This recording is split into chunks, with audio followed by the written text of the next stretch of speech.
다 함께 묵상 기도드림으로 10월 첫째 주일 예배 우리 하나님 아버지께 올려드리겠습니다.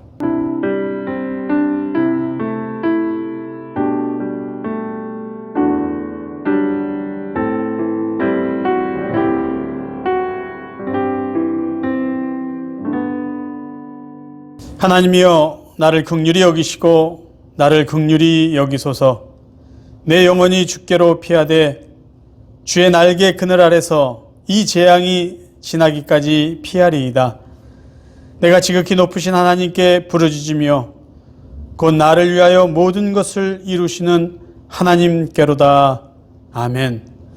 우리의 피난처 되신 하나님 아버지, 오늘도 사랑하는 성도들이 마음과 뜻과 정성을 다하여 하나님을 찬양하며 예배합니다. 오늘도 저희들의 예배를 기쁘게 받아 주옵소서.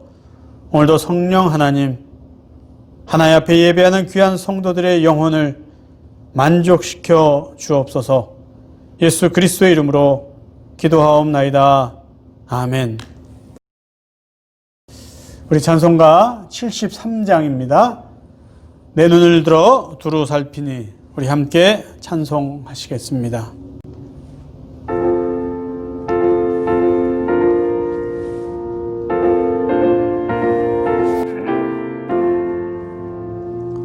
내 눈을 들어 두루 살피니 산악이라. 날 돕는 구원 어디서 오나. 그 어디서 하늘과 땅을 지은 여호와, 날 도와주심 확실하도다. 주께서 나의 가는 곳마다 지키시며 졸지도 않고 깨어 계셔서 늘 지키네.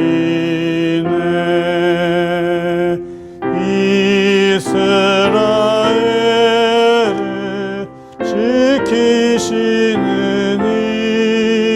쉬지도 않고 살펴주시네.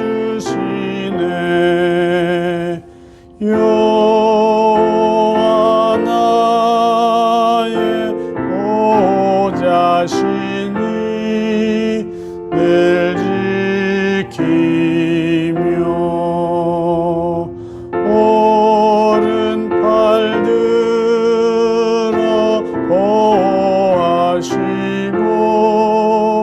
그늘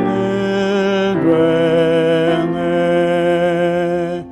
낮에는 내가 삼지 못하며 또 밤에 달이 해치 못하네.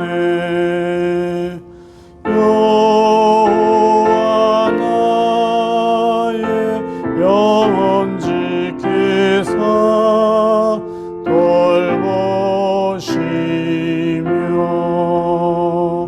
내 모든 죄를 사해 주시고 늘 지키네.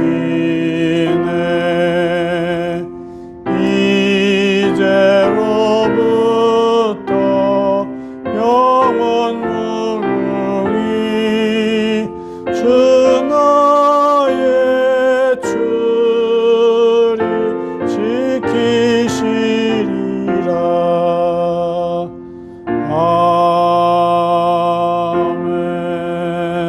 아멘. 복음성가 한 장 더 하시겠습니다. 아무것도 두려워 말라.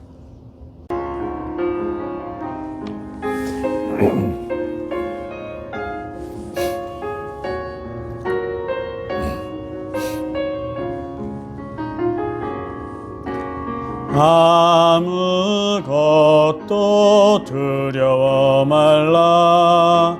주 너의 하나님이 지켜주시니 놀라지 마라. 겁내지 마라. 주님 나를 지켜주시네. 아무것도 두려워 말라. 주 너의 하나님이 지켜주시니 놀라지 마라. 겁내지 마라. 주님 나를 지켜주시네. 내 맘이 힘에 겨워 지칠지라도 주님 나를 지켜주시네. 세상에 험한 풍파 몰아칠 때도 주님 나를 지켜주시네. 주님은 나의 산성, 주님은 나의 요새, 주님은 나의 소망, 나의 힘이 되신 여호와. 주님은 나의 산성, 주님은 나의 요새, 주님은 나의 소망, 나의 힘이 되신 여호와. 아멘. 우리 사도신경으로 우리의 신앙을 함께 고백드리겠습니다. 전능하사 천지를 만드신 하나님 아버지를 내가 믿사오며 그 외아들 우리 주 예수 그리스도를 믿사오니 이는 성령으로 잉태하사 동정녀 마리아에게 나시고 본디오 빌라도에게 고난을 받으사 십자가에 못 박혀 죽으시고 장사한 지 사흘 만에 죽은 자 가운데서 다시 살아나시며 하늘에 오르사 전능하신 하나님 우편에 앉아 계시다가 저리로서 산자와 죽은 자를 심판하러 오시리라. 성령을 믿사오며 거룩한 공회와 성도가 서로 교통하는 것과 죄를 사하여 주신 것과 몸이 다해 사는 것과 영원히 사는 것을 믿사옵나이다. 아멘. 이 시간은 강영화 장로님 우리를 대표해서 기도 인도해 주시겠습니다. 함께 기도하겠습니다. 천지 만물을 창조하신 권능의 하나님, 저희들의 삶과 영혼을 주관하시며 은혜와 복을 내려주시는 거룩한 하나님 아버지, 주님을 찬양합니다. 2020년도 3개월 남았습니다. 코로나19로 인하여 어떻게 지내고 살아왔는지도 모르게 세월이 지났습니다. 또한 오늘은 10월 첫째 주일입니다. 10월의 첫날을 주님께 찬양을 올려드립니다. 저희들의 예배를 받아 주시옵소서. 하나님 아버지, 코로나19로 인하여 얼마나 어려운 생활들을 하고 있는지 주님께서 하실 줄 압니다. 이런 상황을 사는 게 아니라는 말이 있듯이 너무나 힘들게 살아가고 있습니다. 사랑의 주님, 이제 멈추어 주세요. 도와주십시오. 저희 성도님들 매일같이 두 손 모아 간절히 기도하고 있습니다. 도와주세요. 주님만이 모든 것을 원점으로 되돌릴 수 있습니다. 은혜를 베풀어 주시옵기만을 간절히 기도드립니다. 현재 저희들은 비대면 온라인으로 예배를 드립니다. 빠른 시일 내에 주님의 성전에서 예배를 드릴 수 있도록 도와주시옵소서. 이번 기회로 주님 만나는 귀한 믿음을 허락하여 주시고 기도에 힘쓰는 용사들로 삼아 주시옵소서. 형제교회 성도님들 코로나19를 이겨낼 수 있는 지혜와 강한 믿음을 허락하여 주시옵소서. 이 시간 목사님 말씀 전하실 때 귀한 말씀 되게 하옵시고 목사님과 가족들의 평안과 건강을 지켜주시옵기를 바라오며 우리 주 예수 그리스도 이름으로 감사하며 기도드리옵나이다. 아멘.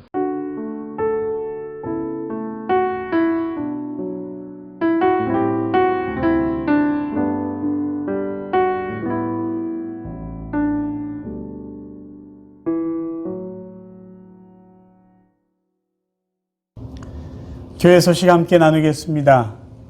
오늘이 10월 첫째 주일입니다. 2020년도가 벌써 9개월이 지나갔고 10월 달이 시작이 됐습니다. 이제 3개월 남았습니다. 코로나19 때문에 2020년이 어떻게 지나갔는지 특별히 한 것도 없이 지나간 것 같은 아쉬움이 굉장히 많이 있습니다. 하지만 올해 2020년 우리가 시작하면서 계획했던 것, 또 하나님 앞에 약속했던 것 무엇인지 오늘도 기억하시고 남은 3개월 동안 잘 마무리할 수 있는 그런 시간들 가질 수 있기를 바랍니다. 다음 주일은 선교주일로 지킵니다. 저희들은 보내는 선교사입니다.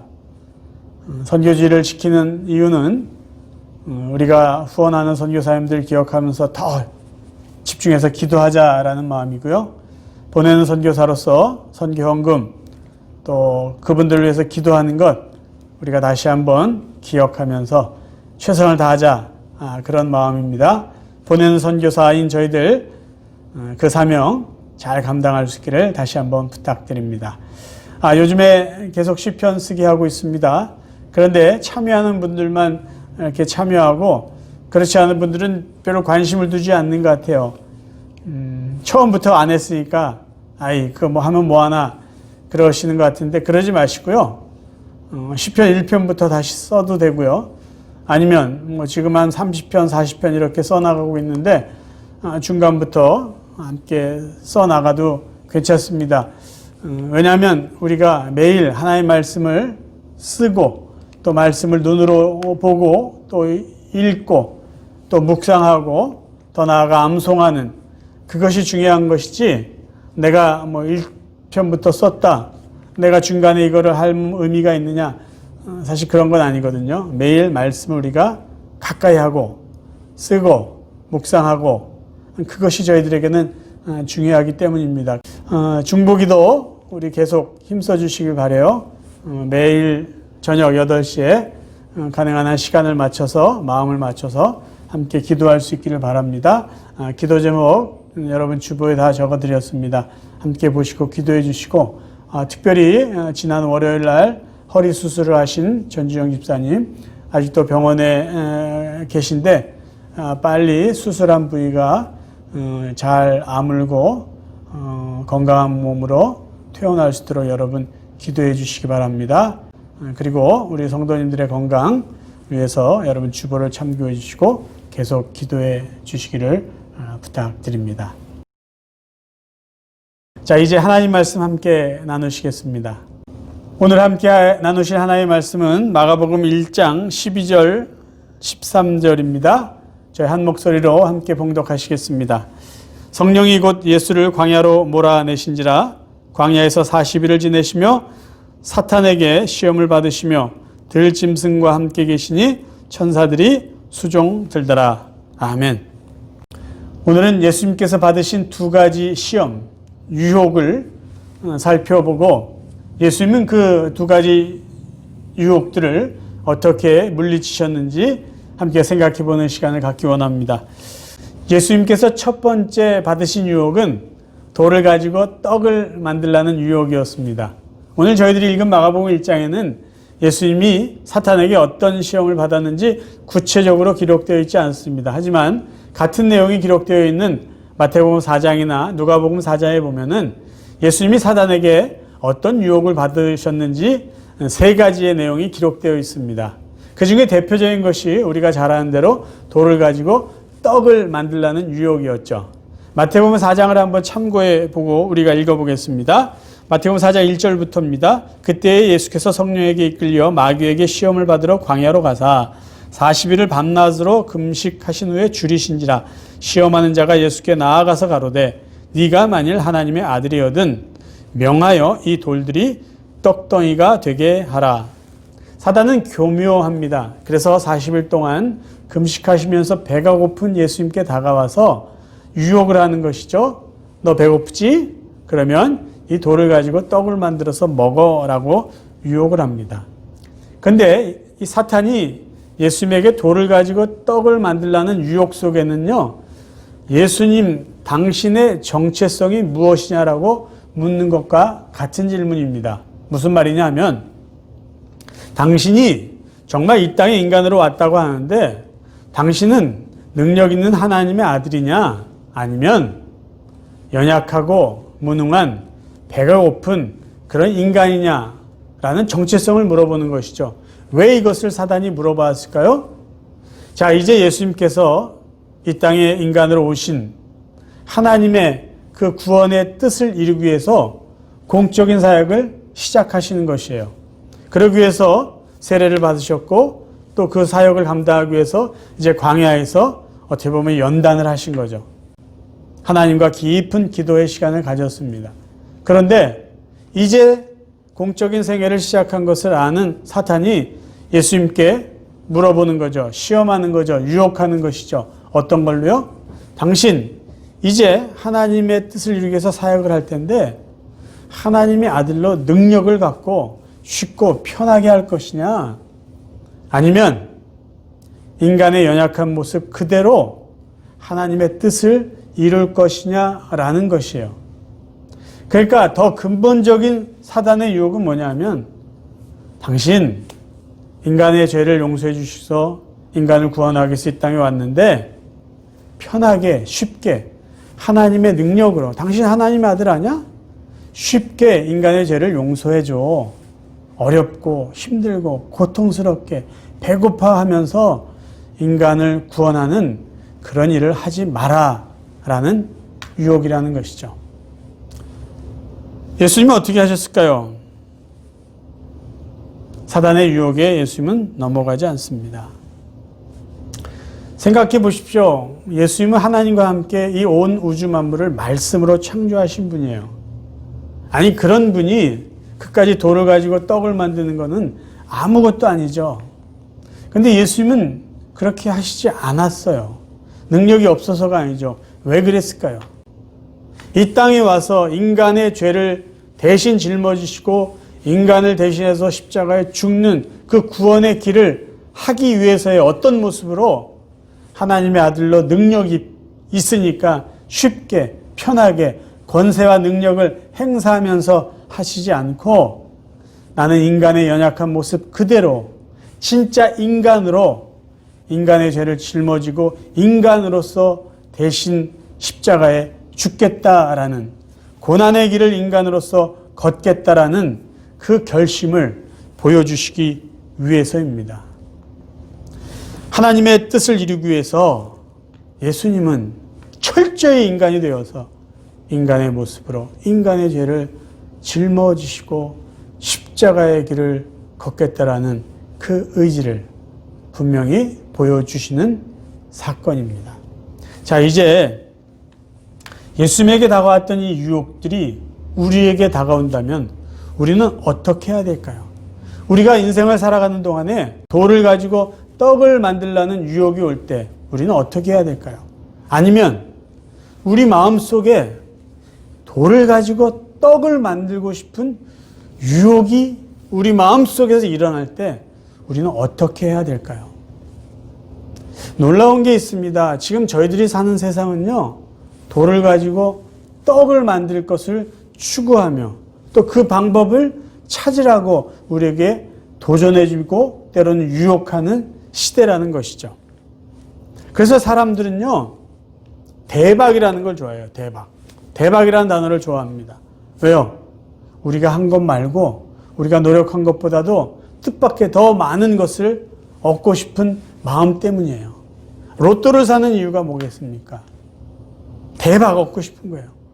돌이 떡으로 되는 그런 기가 막힌 일들이 우리 가운데 있기를 원하는 거예요. 세상 사람들은요, 가장 적은 노동을 통해서 가장 많은 수확을 얻고 싶어요. 쉽게 말하면 가장 적게 일하고 가장 많은 돈을 벌고 싶은 것이에요. 사실 이런 돌을 가지고 떡을 만드는 그런 짓을 하는 사람들이요, 중국에는 종종 있습니다. 2008년도 이야기예요. 종이를 가지고 달걀을 만들어서 팔았습니다. 그 사람들 중에는요, 종이를 가지고 소고기를 만들어 팔기도 했고요, 종이를 가지고 물을 만들어서 팔아서 돈을 벌기도 했어요. 심지어 2004년인가는요, 가짜 분유를 만들었어요. 아기들에게 팔았어요. 아주 이거 영양가 있는 거다라고 속이면서. 그래서 수십 명의 아이가 사망하는 그런 사건도 벌어졌습니다. 생각해 보십시오. 이렇게 남의 생명을 생각지도 않고, 종이를 가지고 고기다, 달걀이다, 그런 걸 만들어서 돈을 벌겠다는 이런 태도들은요, 2000년 전에 사단이 예수님께 돌을 가지고 떡을 만들라는 그런 유혹과 전혀 다를 바가 없다라는 말씀입니다. 자, 다시 또 질문을 드릴게요. 이런 유혹이, 돌을 가지고 떡을 만들라는 유혹들이 우리 마음속에 오든지 누군가가 우리에게 그런 유혹으로 다가올 때 우리는 어떻게 해야 될까요? 하나님의 자녀로, 하나님의 백성으로 그런 유혹을 우리는 어떻게 반응해야 될까요? 라는 것이에요. 첫 번째는요, 돌을 가지고는 떡을 만들어서는 안 된다라는 것이에요. 왜요? 그것은 불법이기 때문이에요. 그럼 돌을 가지고 떡을 만들면 안 되는데, 그럼 무엇을 가지고 우리는 살아가야 될까요? 어떻게 살아가야 될까요? 하나님 말씀이죠. 하나님 말씀이 우리들의 삶의 기준이 되어서 그렇게 살아가야 된다는 거예요. 예수님께서 어떻게 사단의 유혹을 물리치셨는지 말씀을 통해서 살펴봅니다. 시험하는 자가 예수께 나아가서 가로되 네가 만일 하나님의 아들이거든 명하여 이 돌들이 떡덩이가 되게 하라. 예수께서 대답하여 가라사대 기록되었으되 사람이 떡으로만 살 것이 아니요 하나님의 입으로 나오는 모든 말씀으로 살 것이라 하였느니라. 예수님은요, 우리들이 살아가야 될 삶의 기준은 돌을 가지고 떡을 만드는 이상한 편법을 쓰는 게 아니라 하나님의 말씀, 하나님이 우리에게 주신 말씀을 기준으로 살아가야 된다라는 말씀이에요. 돌은 떡이 될 수가 없습니다. 그러니까 돌을 가지고 떡을 만들어서는 안 되죠. 왜냐하면 돌은 떡이 될 수도 없는 것이고요, 돌이 떡이 되어서도 안 되기 때문이에요. 돌을 가지고 떡을 만들자라는 것은요, 원칙에 벗어난 일이에요. 변칙이고 편법이고 불법입니다. 법을 어기는 것이에요. 사단은 지금 그것을 우리에게 이야기하고 있는 거예요. 괜찮아. 돌을 가지고 떡을 만들면 어때? 말이 안 되는 것을 하고 있는 것이에요. 유혹이죠. 돌을 가지고 떡을 만들면 돈을 엄청 벌을 수 있어. 근데 그 돈이 바르게 번 돈일까요? 그렇지 않습니다. 오래전부터 한국 사회에서는요, 기독교인들을 개독교인이라는 말로 비하하고 있어요. 그래서 어떤 성도님들은요, 요즘에는 식당 가서 밥 먹기 전에 기도하는 것이 부끄럽다, 눈치가 보인다라는 말까지 하셨습니다. 왜 기독교인들이요, 교회 다니는 사람들이 세상 사람들로부터 이렇게 어떤 존경받지 못하고 때로는 무시를 당하고 손가락질을 당하게 됐을까요? 우리가 정직하게 표현한다면요, 바로 저희들 때문이죠. 교회 다니는, 하나님을 믿는, 예수 그리스도를 구주로 믿고 산다는 성도들인 저희들 때문이에요. 우리가 교회 다니는 사람이다, 기독교인이라고 하면서 세상에 본이 되지 못했기 때문이죠. 존경받을 만한 삶을 살아오지 못했기 때문에 오히려 욕을 먹는 것은 당연하다라고 말할 수가 있습니다. 그래서 의식 있는 성도들은요, 종교개혁이 다시 일어나야 된다라고 외치고 있어요. 1517년 마틴 루터를 시작으로 종교개혁이 일어났는데 다시 이 시대가 영적으로 깨어있고 개혁해야 될 시기다라고 주장을 하고 있습니다. 10월달은 종교개혁의 달이라고 이야기를 합니다. 마틴 루터가 종교개혁을 시작한 때가 1517년 10월 30일이기 때문이죠. 저는 오늘 이 시간 우리가 세상의 유혹 앞에 그 유혹을 하나의 말씀으로 물리치기 위해서 우리가 영적으로 다시 깨어나는 영적인 개혁이 필요하다라고 여러분에게 도전드리고 싶습니다. 이 시대는요, 영적인 개혁이 필요한 시대예요. 왜 우리가 영적인 개혁이 필요하다라고 또 외치고 주장해야 될까요? 지금 이 시간은요, 이 시대는 여전히 하나님의 말씀이 삶의 기준이 되어 있지 않기 때문입니다. 여전히 지금 우리가 사는 세상은요, 돌을 가지고 떡을 만들고 싶어하는 세상이에요. 심지어 기독교인들조차도 그렇게 살아가고 있기 때문입니다. 편법으로 살려고 하고요, 법을 어기면서 살아가려고 하고요, 자기 욕심을 채우기 위해서 하나님 말씀은 제쳐듣고 세상의 방법과 세상의 속임수를 우리가 사용하려고 자꾸 유혹을 받고 있고 그 유혹에 넘어가고 있기 때문입니다. 그래서 우리들은 영적으로 다시 개혁하자라는 말을 주장할 수밖에 없어요. 영적으로 개혁한다는 말은 무엇일까요? 본질로 돌아가자라는 거예요.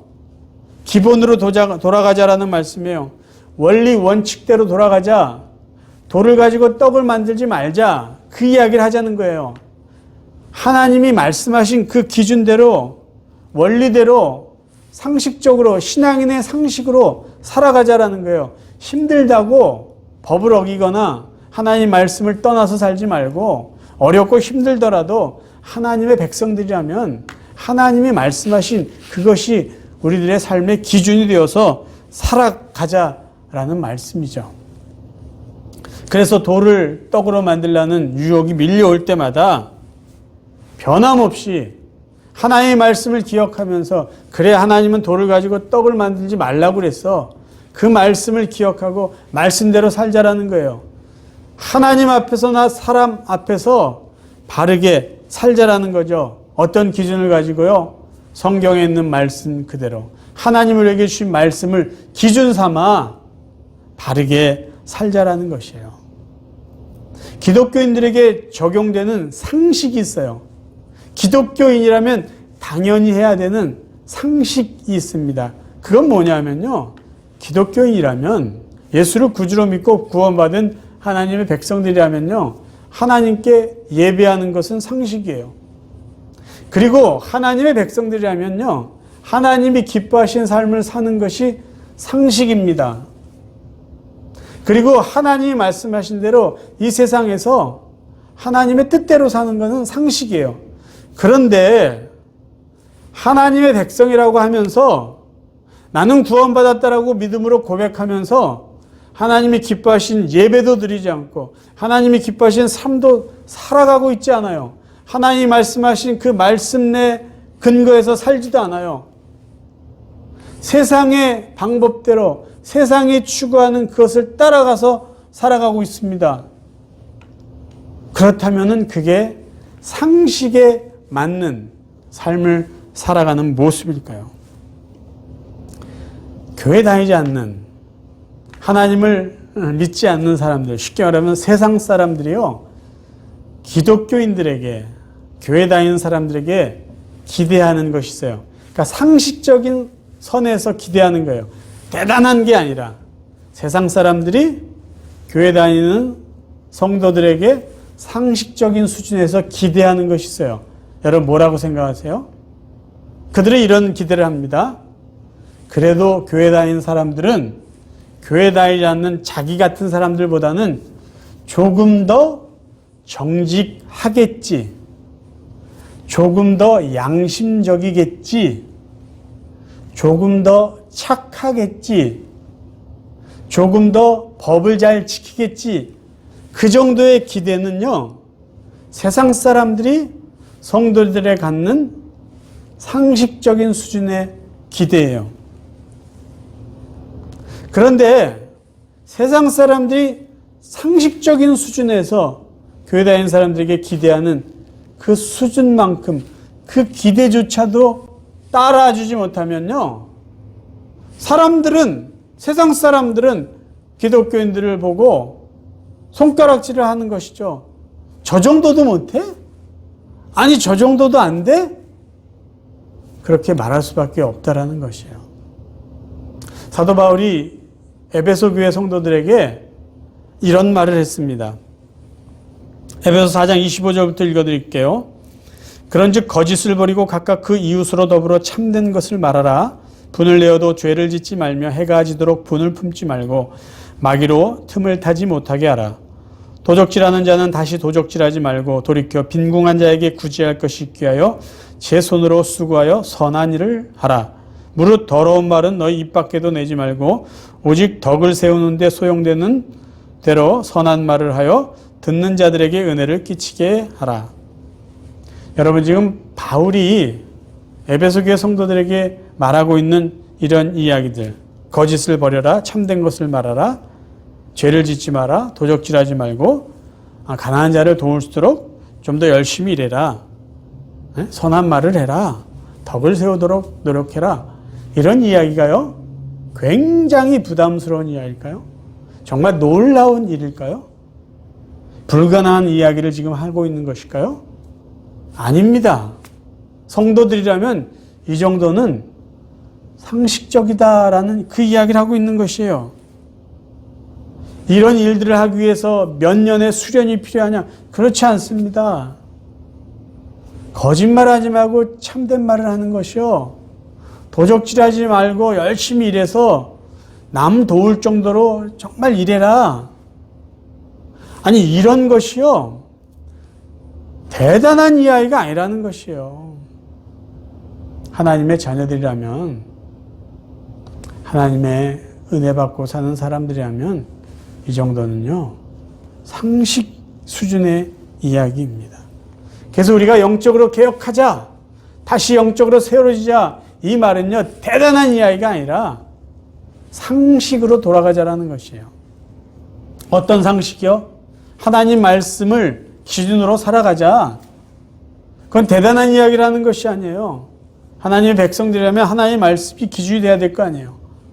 삶의 기준이, 성도들의 삶의 기준이 세상의 편법이 아니라, 세상의 속임수가 아니라, 세상에서 부러워하는 돌을 가지고 떡을 만드는 그런 정말 기가 막힌 그런 삶이 아니라, 하나님이 말씀하신 그 말씀을 근거로 해서 바르게 살자라는 것이에요. 바르게 살자, 이 말은요, 다르게 표현하면 상식적인 수준에서 살자라는 것입니다. 예수 그리스도는요, 사단의 유혹, 돌을 가지고 떡을 만들어라, 편법해라, 쉽게 살아라, 그 유혹을요, 하나님의 말씀으로 물리치셨어요. 우리가 이 세상 살아가는 동안 한번 대박 치자, 돌을 가지고 떡을 만들어서 한번 일확천금을 얻어보자, 불법을 하든지 편법을 하든지 내 욕심을 채우자, 그런 유혹이 올 때 하나님의 말씀을 가지고 물리치셔야 된다라는 말씀입니다. 두 번째, 예수님께서 사역을 하실 때 받았던 유혹은요, 임금이 되어달라는 유혹이에요. 예수님은 사역하시면서 정말 돌을 가지고 떡을 만들지는 않았지만 마치 비슷하게 돌을 가지고 떡을 만들 정도의 그 놀라운 기적을 행하신 적이 있습니다. 그것은 언제냐면요, 오병이어를 가지고 2만여 명의 사람들을 배불리 먹이신 기적 사건이에요. 보리떡 5개, 물고기 2마리를 가지고, 생각해 보세요. 한 사람이 먹을 정도의 양을 가지고 2만여 명의 사람을 배불리 먹게 하셨다라는 것은요, 돌을 가지고 떡을 만들, 어떻게 보면 그보다 더 큰 기적을 행하신 겁니다. 물론 이 기적은요, 예수님이 자신의 능력을 과시하기 위해서 보여준 것이 아니에요. 예수의 말씀을 듣기 위해 모인, 병을 고침받고 싶어서 모인 수많은 사람들을 불쌍히 여기셔서 그들의 굶주림을 채워주시기 위해서 주님의 사랑으로 보여주신 기적입니다. 근데 문제는 뭐냐면 예수님이 오병이어를 가지고 거기에 모여있는 2만여 명이 되는 사람을 배불리 먹이시고 나자 난리가 일어난 거예요. 거기 있는 사람들이 흥분하기 시작합니다. 이 사람이 우리들의 임금이 되어야 된다라는 것이에요. 그래가지고요, 예수님에게 다가와서 아주 강력하게 욕을 하는 거예요. 제발 우리의 임금이 되어 주십시오. 우리의 왕이 되어 주십시오. 요한복음 6장에 있는 내용을 한번 읽어드립니다. 그 사람들이 예수 행하신 이 표적을 보고 말하되 이는 참으로 세상에 오실 그 선지자라 하더라. 그러므로 예수께서 저희가 와서 자기를 억지로 잡아 임금 삼으려는 줄을 아시고 다시 혼자 산으로 떠나가시니라. 대단한 유혹입니다. 사단이 와서 돌을 가지고 떡을 만들라는 유혹보다요, 비교가 되지 않을 정도의 유혹이에요. 예? 수만 명의 사람이 임금이 되어달라는 거예요. 우리의 왕이 되어달라는 거예요. 소리를 지르지 않았겠습니까? 함성을 지르지 않겠습니까? 제발 우리의 왕이 되어주십시오. 근데 예수님은 그들의 유혹을 거절합니다. 왜 거절했을까요? 하나님의 뜻이 아니기 때문이죠. 예수님은 어떻게 그러면 이 유혹들을 물리치셨을까요? 15절에 나와 있어요. 요한복음 6장 15절을 다시 읽습니다. 예수께서 저희가 와서 자기를 억지로 잡아 임금 삼으려는 줄 아시고 다시 혼자 산으로 떠나가셨다라고 되어 있어요.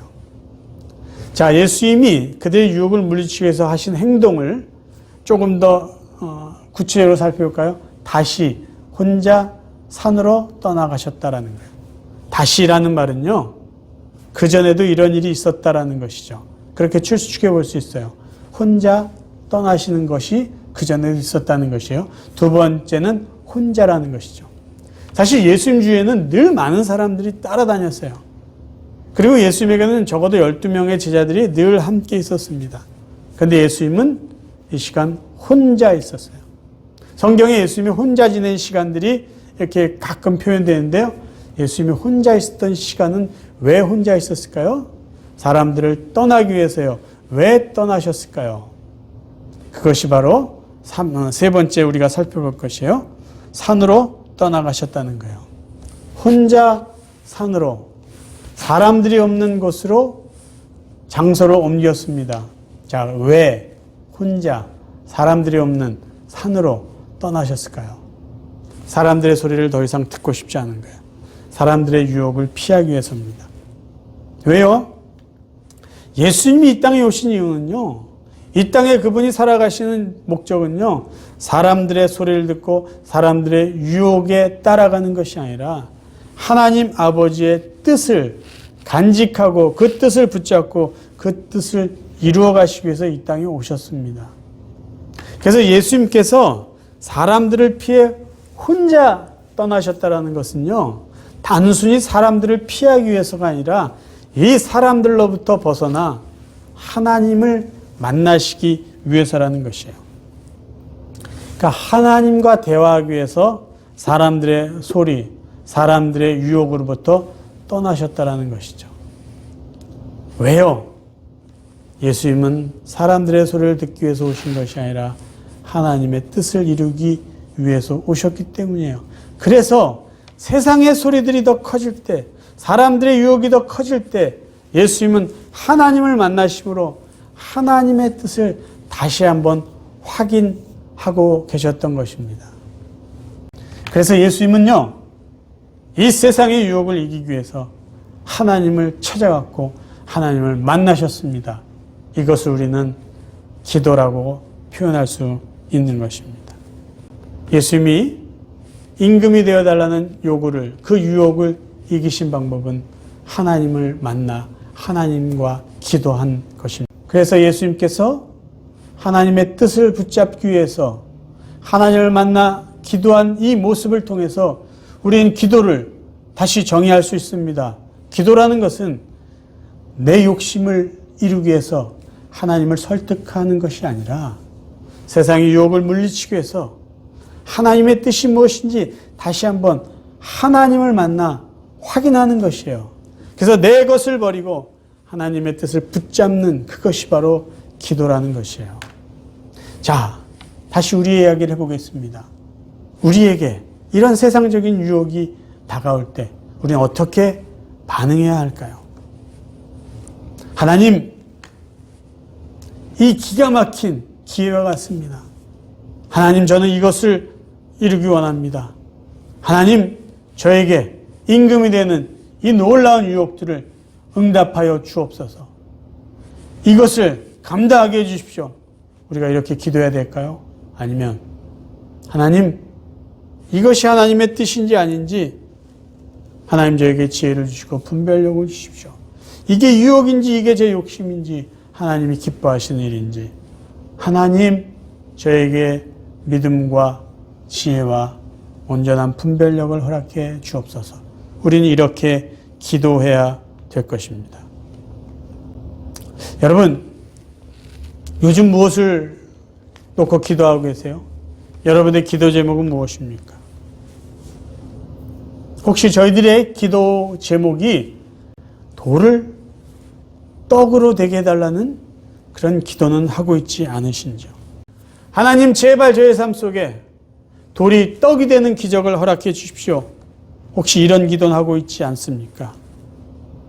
내 삶에 하나님의 뜻이 무엇인지, 하나님이 정말 원하시는 하나님의 그 뜻이 이루어지기를 위해서 우리가 기도하기보다는 내가 원하는 내 욕심, 그것이 이루어지기 위해서 우리는 혹시 기도하고 있지는 않습니까? 우리가 영적으로 개혁해야 된다, 영적으로 새로워져야 된다라는 말에는요, 우리가 바르게 기도해야 된다라는 것이 담겨 있습니다. 우리의 기도가요, 내 욕심을 채우기 위한 기도, 어떤 세상적인 어떤 욕망을 채우기 위한 기도, 그래서 성공하기 위한 기도가 아니라 하나님의 뜻이 내 삶에 이루어지기를 그걸 간절히 바라면서 기도해야 된다라는 것이에요. 그래서 우리의 기도가 바르게 바뀌면요, 우리 삶 가운데는 저절로 영적으로 개혁이 일어날 수밖에 없습니다. 그런데 여기서 우리가 반드시 기억해야 될 것이 있어요. 우리가 하나님의 뜻을 구하기 위해서 기도해야 된다. 이렇게 우리가 기도 생활하기 할 때요, 반드시 기억해야 될 거 한 가지 있어요. 하나님의 뜻 안에는요, 우리의 필요를 채워주시고 우리에게 복을 주시는 하나님의 사랑이 포함되어 있다는 것이에요. 다시 말씀드릴게요.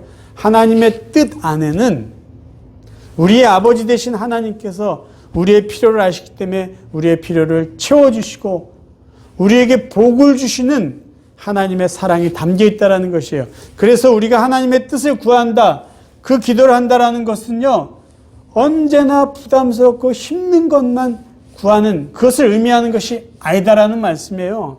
우리가 하나님의 뜻을 우리 삶 가운데 이루어지기를 원합니다라고 이러한 기도는요, 그 안에 하나님이 저를 축복해 주시고 하나님이 저의 필요를 채워주시고 하나님이 저를 사랑해 주신다는 그 뜻까지, 그 사랑, 은혜까지 포함된다라는 것을 우리는 잊지 마시고 기도해야 된다라는 것입니다.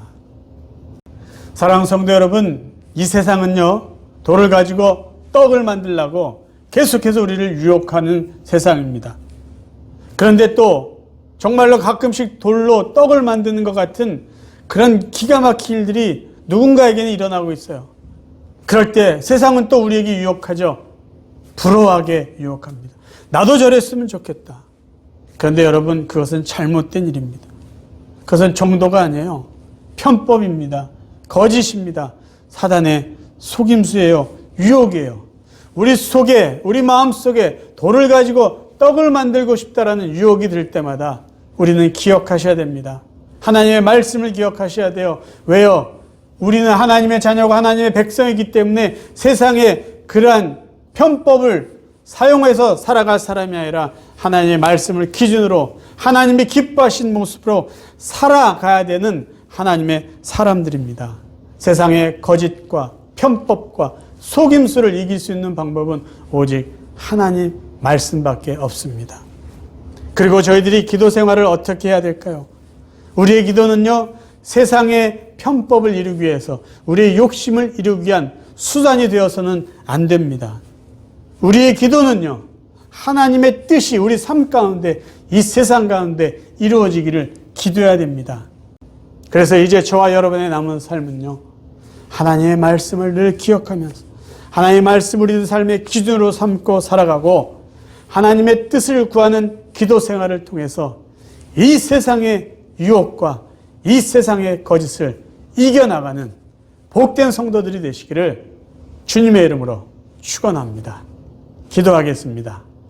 하나님 우리 아버지, 하나님의 은혜로 구원받아 살아가는 저희들, 하나님 자녀로, 하나님 나라의 백성으로 이제 하나님의 말씀을 삶의 기준으로 삼고 언제나 하나님의 뜻을 구하는 기도 생활을 통해서 이 세상의 사단의 유혹과 거짓과 편법을 이겨나가는 하나님의 백성들 되게 하여 주옵소서. 예수 그리스도의 이름으로 간절히 기도하옵나이다. 아멘. 우리 준비하신 헌금 드리는 시간 갖겠습니다.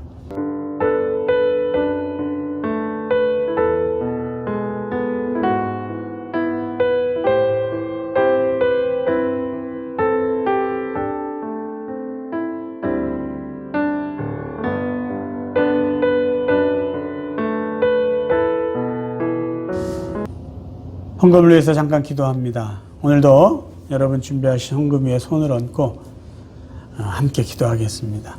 하나님 우리 아버지, 사랑하는 성도들 오늘도 귀한 마음으로 하나님 앞에 물질을 바칩니다.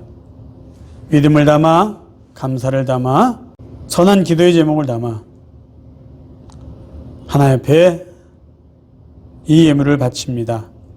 하나님 기쁘게 받아주시고 오늘도 이 물질 가운데 하나님의 뜻이 이루어지게 하여 주시고 오늘도 사랑하는 성도들의 가정과 자녀들, 그들의 일터, 또 계획하고 준비하는 모든 일들 가운데 하나님의 귀하고 놀라운 사랑으로, 은혜로 응답하여 주옵소서. 예수 그리스도 이름으로 감사하며 또 간절히 기도하옵나이다. 아멘. 예, 이제 우리 마지막 찬송 395장, 새 찬송가는 342장입니다. 함께 부르시고 오늘 모든 예배를 마치겠습니다.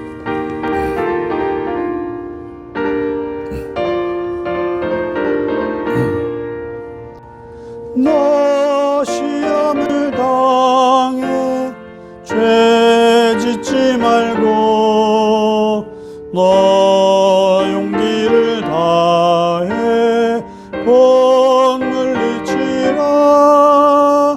너 시험을 이겨 새 힘을 얻고 주 예수를 믿어 늘 승리하라. 우리 구주의 힘과 그의 위로를 빌라. 주님 내 편에 서서 항상 도우시리. 내 친구를 삼가 잘 선택하고 너 언행을 삼가 늘 조심하라. 너 열심을 다해 늘 충성하고 온 정성을 다해 주 봉사하라.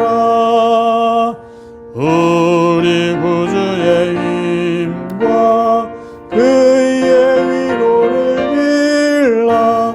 주님 내 편에 서서 항상 도우시리.